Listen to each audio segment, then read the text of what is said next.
May 15, 1943, somewhere west of Kansas, 20-year-old Feldwebel Werner Hartmann presses his face against the train window.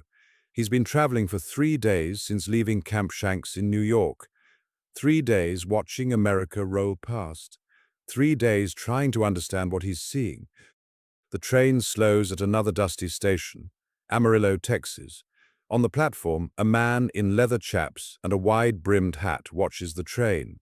A real cowboy. Not a propaganda poster, not a Hollywood actor. An actual American cowboy, rolling a cigarette, squinting in the desert sun. Hartmann and 499 other German prisoners of war are about to enter a world that Joseph Goebbels insisted didn't exist. They were Afrika Korps soldiers mostly, captured at Kasserine Pass, Tunis, Sicily, men who'd fought under Rommel, men who'd expected to die in the desert, different outcome. The Nazi propaganda machine had told them exactly what to expect from American captivity, barbarism, torture. The uncultured mongrels of the New World would treat them like animals. After all, Americans were soft, decadent cowboys and gangsters, a nation of mixed races without culture or honor. The first shock had come on the transport ships. White bread, real coffee, 3 hot meals a day, more food than German soldiers had seen in months, the same rations American soldiers received as required by the Geneva Convention. Now, as the train carries them deeper into Texas, the contradictions multiply. Through the windows they see endless farmland, herds of cattle that stretch to the horizon, oil derricks pumping black gold, towns with electric lights, paved roads, automobiles everywhere. One prisoner will later write to his family, "The Americans have so much of everything, they even share it with their enemies." Camp Hearn, Texas, 30 miles northwest of Houston, built for 4,800 prisoners. Reality, a small American town dropped in the middle of cotton country. The buses from the train station drive through the main gate. The Germans expect machine gun towers, attack dogs, brutal guards. Instead, they find barracks with electricity and indoor plumbing, hot showers, flush toilets, things many of them didn't have in Germany. The camp commander addresses them through a translator. The rules are simple. Work 8 hours a day, follow regulations, cause no trouble. In return, 3 substantial meals daily, wages of 80 cents per day in camp scrip, canteen privileges, recreation, mail from home. Unteroffizier Friedrich Becker can't process what he's hearing. Wages? They're going to pay prisoners the same rate as American privates who earn $50 a month?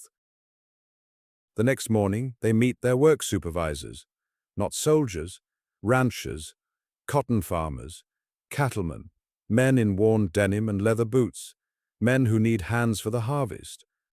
The American agricultural system is feeding half the free world, but American boys are fighting in Italy, preparing for France. Texas cotton fields stretch for thousands of acres. Without workers, it will rot in the fields. The Germans are the answer to every farmer's prayer. A rancher named John Davidson looks over the group of prisoners. He needs 40 men for his cotton fields. He points at the biggest, strongest Germans. Then he does something that stops everyone cold. He walks over, extends his hand, and introduces himself. In Texas, he explains through a translator. Men shake hands before working together. Obergefreiter Wilhelm Müller stares at the extended hand. 6 months ago, he was fighting Americans in Tunisia. Now one wants to shake his hand like an equal. He takes it. Davidson's grip is firm, calloused, a working man's hand. The cotton fields of Brazos County stretch for miles. Under the Texas sun, the work is brutal. Bent backs, bleeding fingers, 100-pound sacks. But something extraordinary happens in those fields. The German prisoners work alongside Mexican migrant workers, black sharecroppers, poor white tenant farmers. The racial hierarchy the Nazis preached crumbles under the Texas sun. Everyone sweats the same. Everyone's back aches the same. Everyone drinks from the same water bucket. At noon, Rosa Martinez, the ranch cook, rings the dinner bell. The prisoners expect bread and water. Instead, beef stew, cornbread, sweet tea, apple pie. Rosa doesn't speak German. The prisoners don't speak Spanish, but she ladles extra portions onto their plates and smiles. Food is a universal language. Werner Hartmann will remember this meal for the rest of his life, not because of the food, because a Mexican woman treats German prisoners with the same kindness she shows everyone else. The Third Reich said this was impossible. The Third Reich was wrong. Saturday night, Camp Herne. The recreation hall fills with music, not military marches, not Nazi anthems.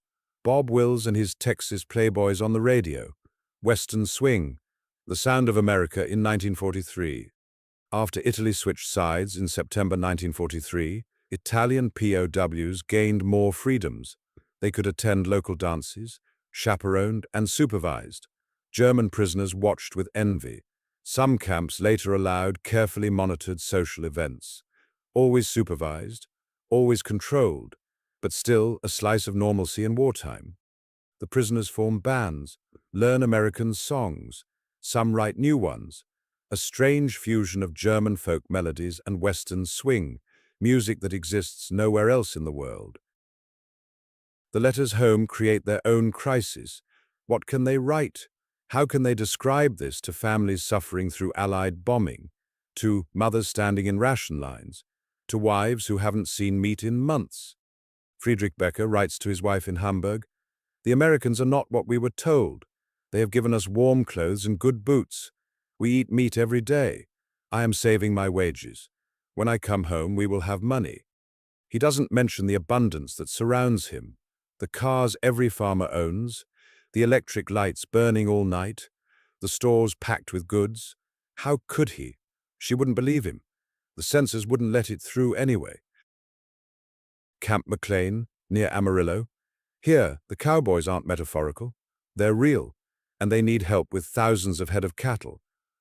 The rancher, Thomas Anderson, surveys his new workers, Luftwaffe pilots, panzer crews, U-boat sailors. Not one has ever seen a cow up close. He sighs. This is going to be interesting. He starts with the basics: how to approach a horse, how to hold a rope, how not to get kicked, bitten, or trampled. The Germans are terrified of the animals. The animals are suspicious of the Germans. It's mutual distrust at first sight. But Anderson is patient.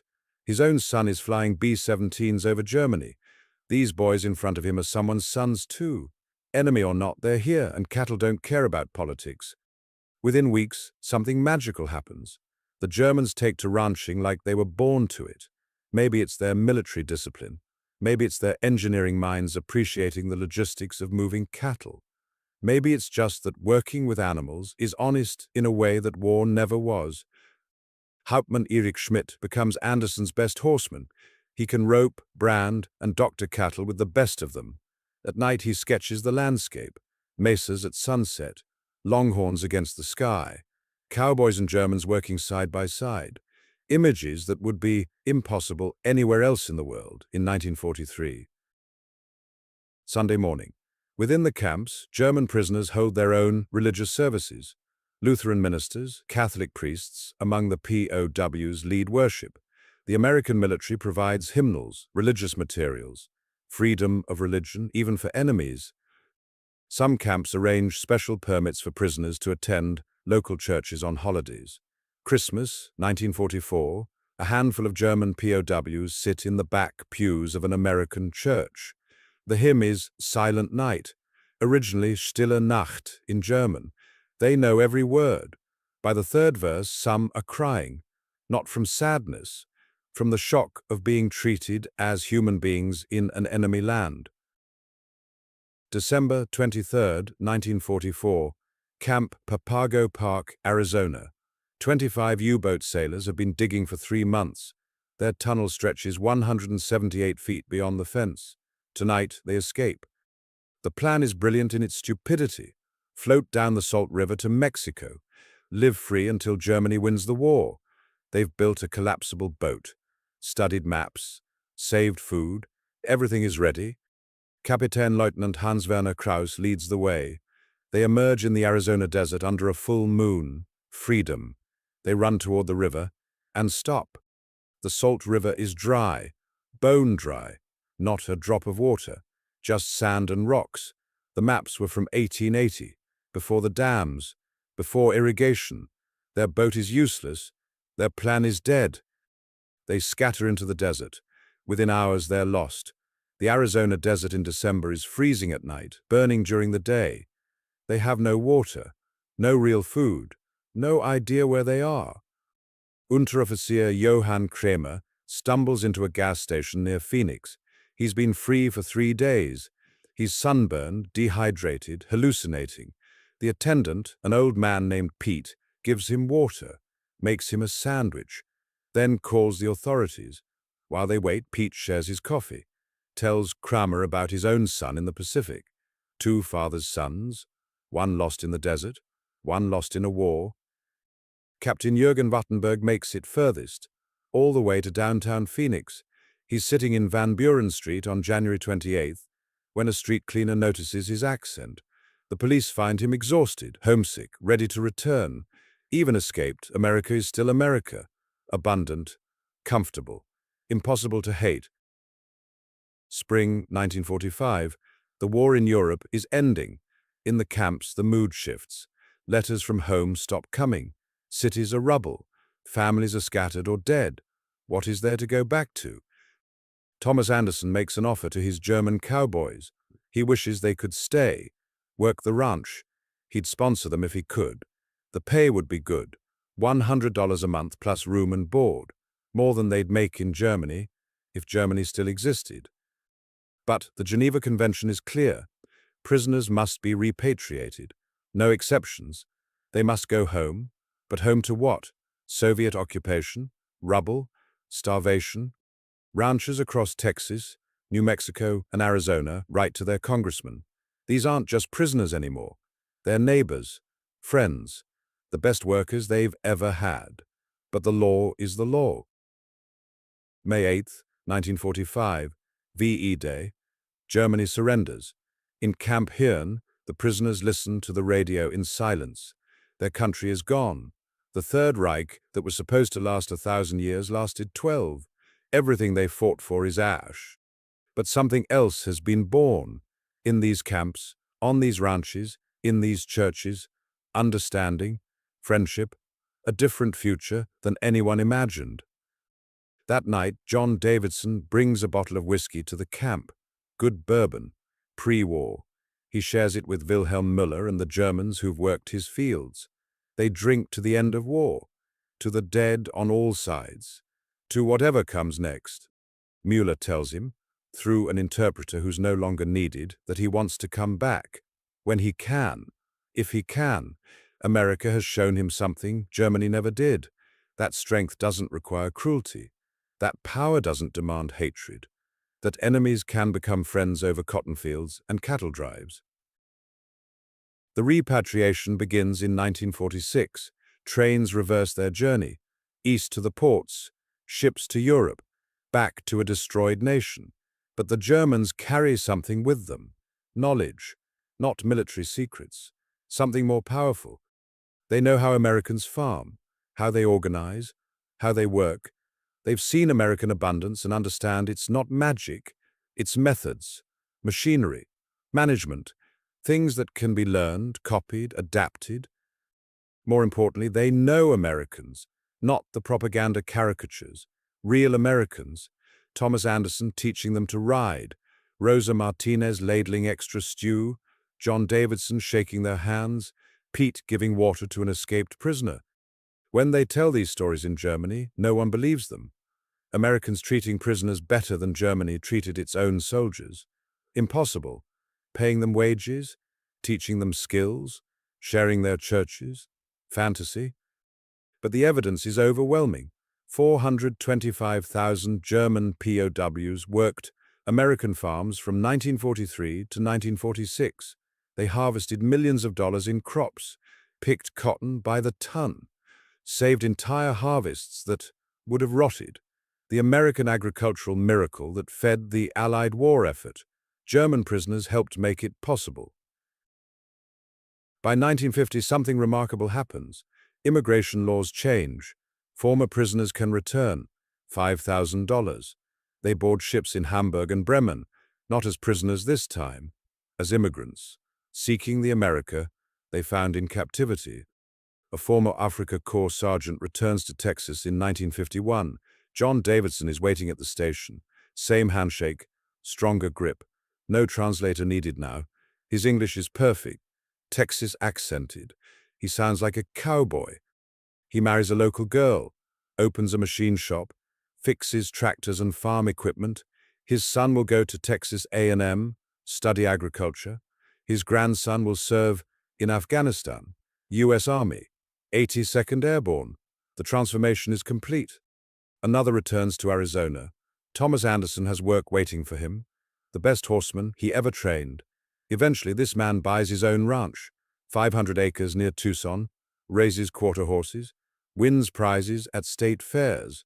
His neighbors know his story. They don't care. In Arizona, you're judged by how you work, not where you're from. Even one of the Papago Park escapees returns legally, opens a small business in Phoenix, not far from where he was captured. The irony isn't lost on anyone.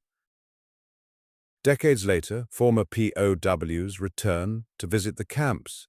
They bring photo albums, young men in Wehrmacht uniforms, learning to pick cotton, learning to rope cattle, learning that their enemies were human. At one reunion, an elderly rancher stands to speak. His voice is weaker, but his message is clear. You boys came here as enemies. You left as friends. You came back as family. That's the American way. That's the cowboy way. That's the human way. The applause goes on for 5 minutes. Former enemies embracing, not a dry eye in the room. The numbers tell one story. 425,000 German POWs, 700 camps across 46 states, millions of dollars in agricultural labor, 5,000 eventually returning as immigrants. But the real story isn't in the statistics. It's in the transformations. Nazi soldiers becoming Texas cowboys, enemies becoming neighbors, hatred dissolved by hospitality, propaganda shattered by simple human kindness. The Germans expected American barbarism. They found American abundance, not just material abundance, abundance of spirit, the confidence of a nation so secure it could afford to be generous to its enemies, so strong it could show mercy. In his final letter from Camp McLean, one prisoner of war wrote to his mother, "The Americans are cowboys, just like Goebbels said, but he never told us cowboys could be kind. He never told us they would share their food, their skills, their humanity. He never told us they would teach us to ride horses and repair tractors. He never told us they would shake our hands. He never told us the truth about anything." The truth was simpler and more profound than any propaganda. In the American West, German prisoners of war discovered something that transcended nationality, ideology, and war itself. They discovered that enemies are just strangers you haven't worked beside yet, that hatred can't survive a harvest, that humanity is stronger than any uniform. They came as warriors of the Third Reich. They left as cowboys. And in the dust of Texas cotton fields, the mesa shadows of New Mexico, the desert sun of Arizona, they learned the most dangerous lesson possible for a totalitarian ideology. They learned that their enemies were human, and that they were too.